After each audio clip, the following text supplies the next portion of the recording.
Hello, I'm Stone Labrandy, lead designer of the new SimCity, and I want to give you another peek at what we've been up to here at the studio. When we last left off, I showed you the basic steps of building a new city. Since then, the team has been hard at work on the game, and I've created a new casino city so that I can show you some of the advanced strategies of multi-city play. My city's doing great. I have several casinos, and they're all filled with tourists. You can see them walking up and down the streets, looking for places to gamble. I can see how I'm doing financially by checking out my profit and loss at my casino headquarters. You can easily see that I'm making lots of money.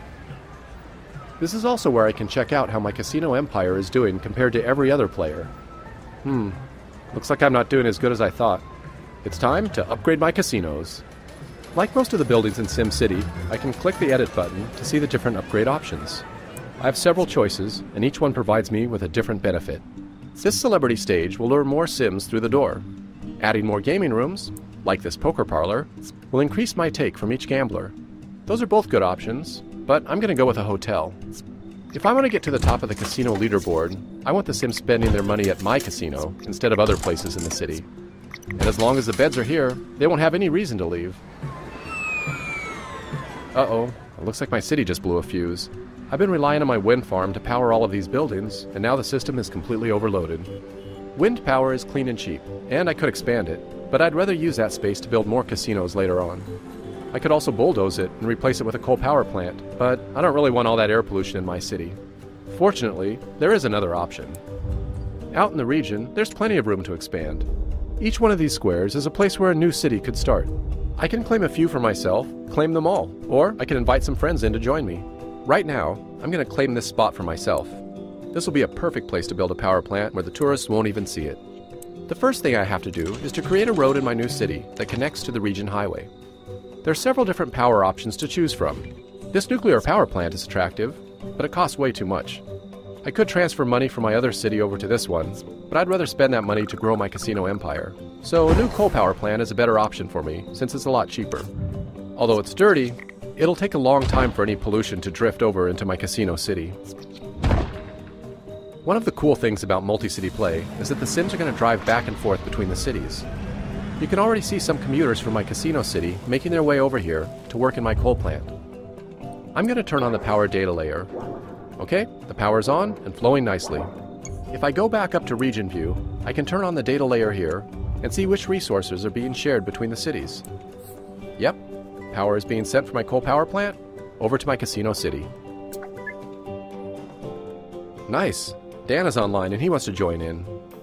If I invite him into my region, then he can play in any unclaimed city that he wants. I'm going to abandon my coal power city and let him take charge of it so that I can focus on my casino city. Dan can decide what kind of city he wants to build. Okay, now let's go back to my casino city. Alright, the power's back on, and my casinos are making money again. Some of that money's going straight to Dan to pay for this power. Dan can use the money to build out his city, so we're both going to benefit from the deal. One of the problems with casinos, they attract a lot of criminals. I can easily see there's a problem because of all this graffiti on these buildings. If I want to see some more detailed information, I can turn on the crime data layer. Whoa, this is worse than I thought. These big red blobs, they show me all the recent crime activity. My one little police station can't keep up with all this crime. If I don't take care of this problem soon, the criminals will cross the border into Dan City and cause trouble there too. I think I'm going to need a larger police station. I could place it out here on the edge of the city, but it's best to keep it closer to the casinos, near the worst crime zones. Since Dan is sending me plenty of power, I'm not going to be needing this wind farm anymore. I'm just going to bulldoze it and make some more room. Alright, here we go. This police precinct has a lot of options. I'm going to start with this radio tower here to help the police respond quicker. Then I'm going to add this helicopter to increase the patrol radius. This is all really expensive to maintain, but it's going to make a big difference by suppressing crime in a large area. The police will also travel to neighboring cities and patrol there too. Aw, this is great. Dan just finished building a fire station. That's going to be helpful, since I never bothered to build one of my own. Multi-city play means that his fire trucks will come to the rescue if there's ever a fire in my city. I think I'm going to test this out. You know, it wouldn't be SimCity without the disasters. I've chosen to turn off random disasters in my casino city, but I still have the option to trigger them at will. If you're like me, destroying a city can be as much fun as building it. Let's see if this will start a fire.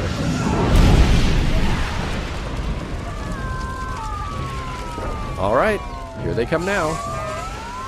Looks like Dan's fire trucks are going to have a lot of work to do. Multi-city play makes playing SimCity more fun and strategic than ever before, as cities in a region get to work together and solve each other's problems. And taking it a step further, you can even work outside of the cities and cooperate to build great works out in the region. I'm going to ask Dan to help me build a space launch center over here, but we'll do that in the next video. Thanks for watching.